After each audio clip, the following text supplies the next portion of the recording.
my name's Chris Cannons and welcome to OCar. Today I'm going to be doing a review on my rental car that I've had for a week now while I've been in New Zealand. Just a little bit of a getaway for my partner and I. But without further ado, let's set off and I'll give you a talk through my opinions and my experience with it so far.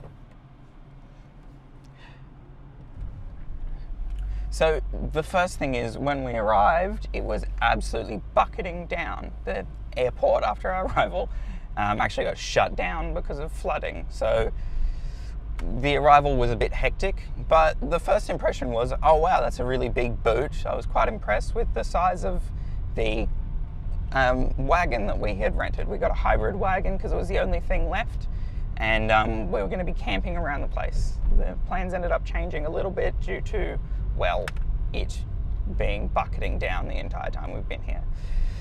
But my opinion quickly changed from, oh wow, for a Corolla that's pretty decent, to, wow, the drivetrain in this is a bit questionable.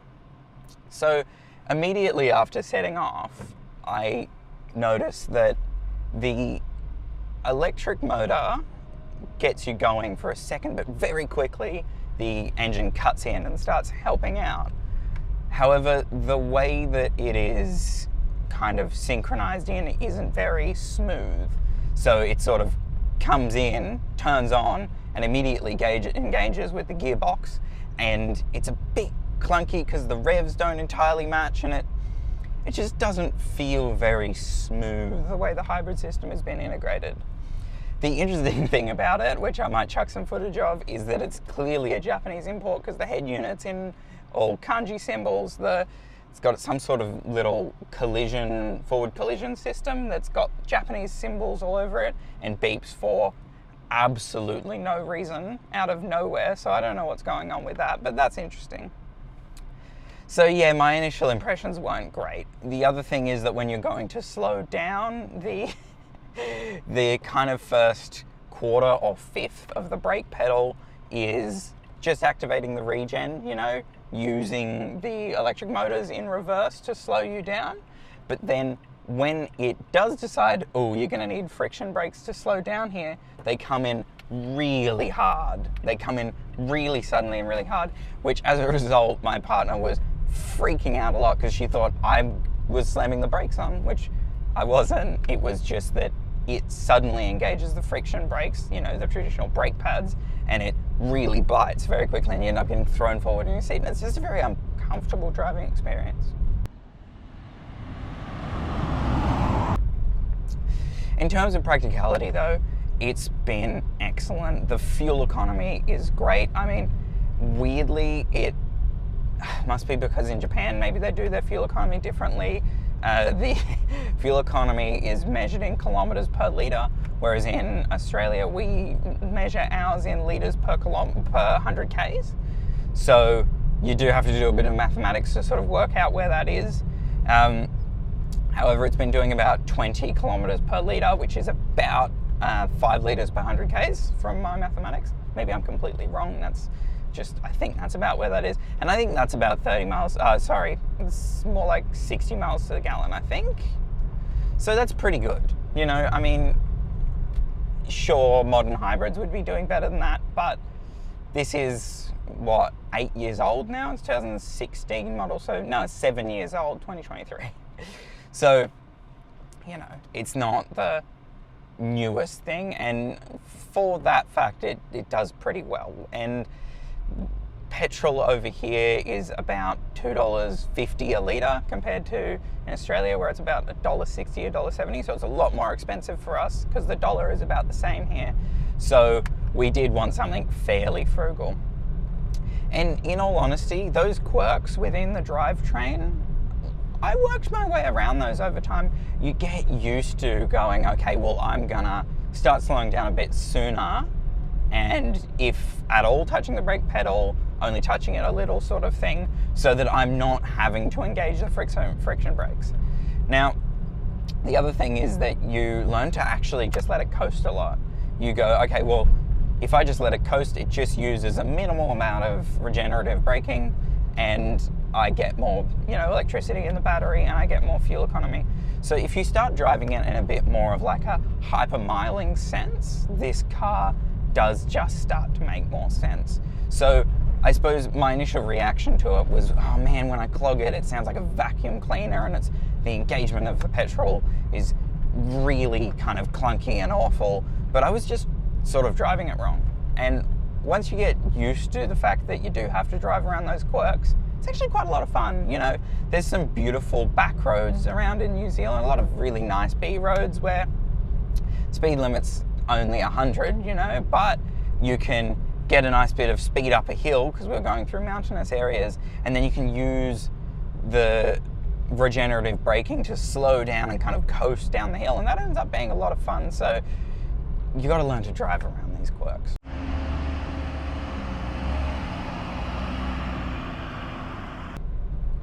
Now, because this is a Japanese import, there is also some funny other things. After 2 hours of driving, in a very polite voice, it says, "You have been driving for nearly 2 hours. You should take a break." And as an Australian, 2 hours is nothing. There is towns that I have to visit regularly that are 2 hours away, so of course I don't stop. You have to drive 2-3 hours to get to places. So if we stopped every 2 hours, we wouldn't get anything done. And maybe in New Zealand that would make sense, but even in New Zealand, there's long enough distances that you do have to be driving that far. So I think it's very funny that it says that. Maybe in Japan the distances are small enough that you should be stopping every 2 hours. But it is weird that it's in English. So maybe that is something installed by the rental company, but I doubt it. I think it's a weird little Japanese quirk. Now, onto the handling. As I said, when you get up into the mountains, you can have a bit of fun. That is not to say that there is any steering feel. There is no feedback through the steering. I can move like this, and sure, the car moves, but I couldn't tell you where the two front wheels were. I know they're there, but the ride's very comfortable. It's got nice small wheels comparative to most modern kind of sporty wheels, so that's nice. But yeah, it's not fantastic. There's no real steering feel. You don't get a lot of feel through the brake pedal. Obviously, a lot of the time when you are using the brake pedal, you're not getting feel because it's actually just engaging the electric motors. So, that's not really giving you a lot of feedback. And then when you do get into the friction brakes, as I say, it is snapping on quite hard. So there's not a lot of brake feel. But I've found the way to drive this car is by not really touching the brakes very much anyway, just trying to conserve as much of that momentum and really treating it like that term, momentum cars, which things like an MX-5 sort of are called, but it's obviously not as engaging as an MX-5. That's not to say that I haven't had fun driving it at times. It really has been quite a joy at points, getting a little bit of joy out of knowing you're recharging the battery as you come down that hill and sort of weaving through the corners, saving as much speed as you can to just maximize that efficiency is actually quite a lot of fun, and I think can make you a bit of a better driver. And I think in Australia this car would make less sense because we have a lot of highways. So electric motors don't do so well on a highway, and it wouldn't sort of get as good mileage as it's getting in a country like Australia where there is a lot of highways. But New Zealand, they call them state highways, but they're a B road. What I would call in Australia a back road is what they call their state highways. So, there's a little bit of that within, this car. It makes sense here, and it's worked really well for us here.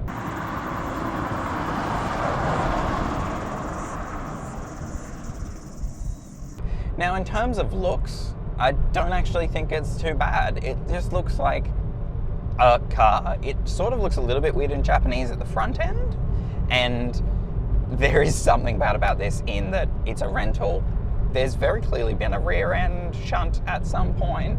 I'll throw up some footage of that now because the rear bumper and the rear hatch door are a different silver. Like, they're kind of orange almost, or green. Like, they're a different color, which is strange that you would do such a bad job. But I suppose as a rental company, 90% of people aren't even going to notice, so who cares? They would have gotten the cheapest paint job they could have just to get it looking the same colour-ish.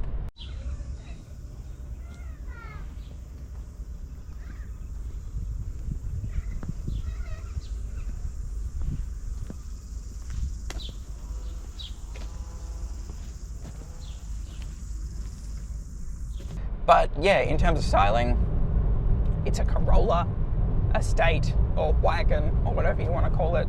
It's practical, it's fuel efficient, and it's okay to drive. So, I mean, overall for me, it actually gets a really good thumbs up. And as a rental car, I know this thing could never break.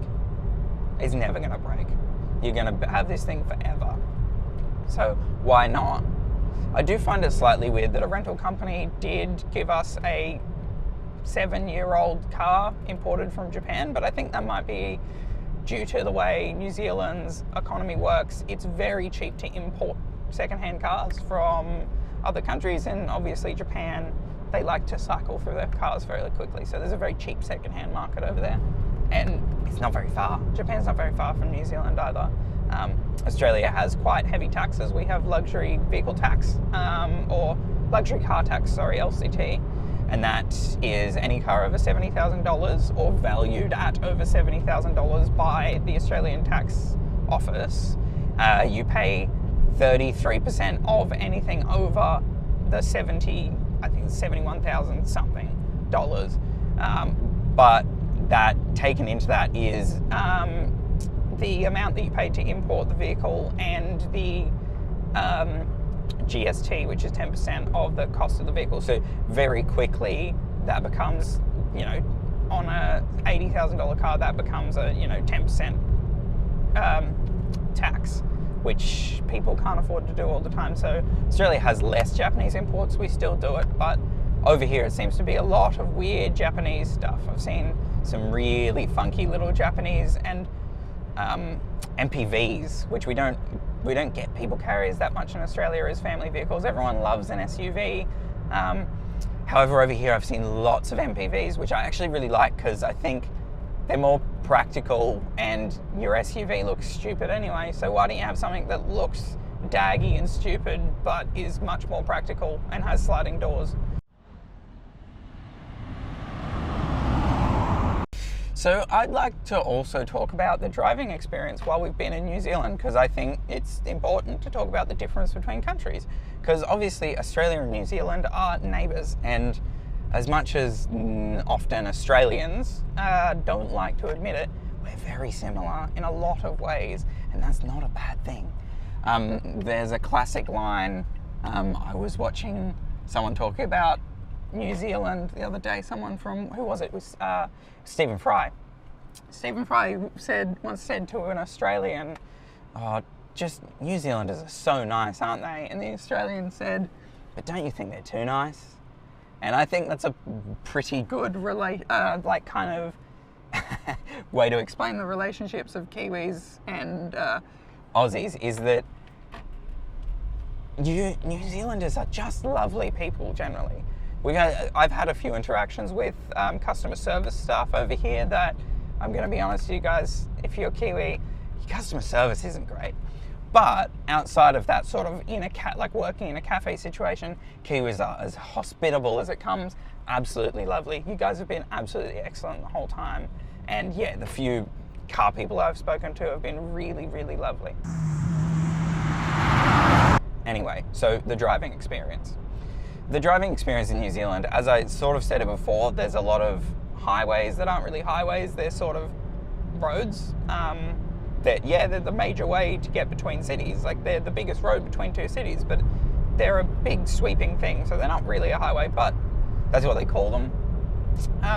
I've found that when you do get to a dual carriageway, which there's about one, and there's a few overtaking zones, a lot of just sitting in the overtaking lane, and I think a lot of countries are guilty of this. I don't think it's just New Zealand, Australia particularly, the Gold Coast, which is near where I live.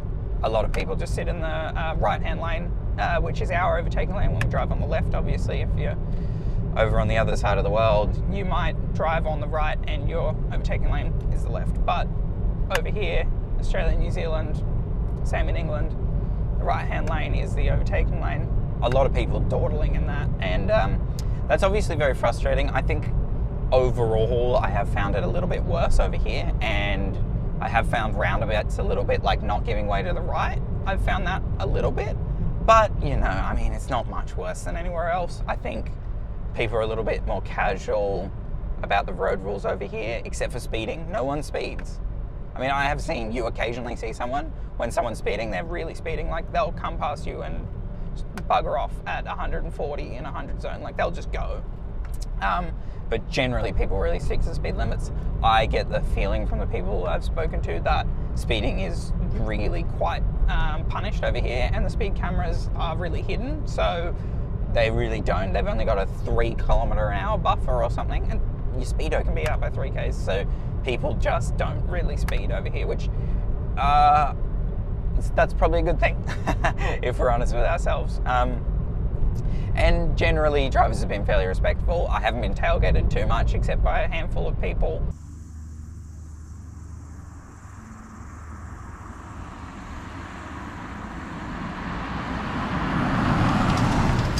The road quality. So the road quality is much better than the Northern Rivers, which is where I live, but it's not great. The surfacing isn't perfect. There's lots of little divots and things, you know.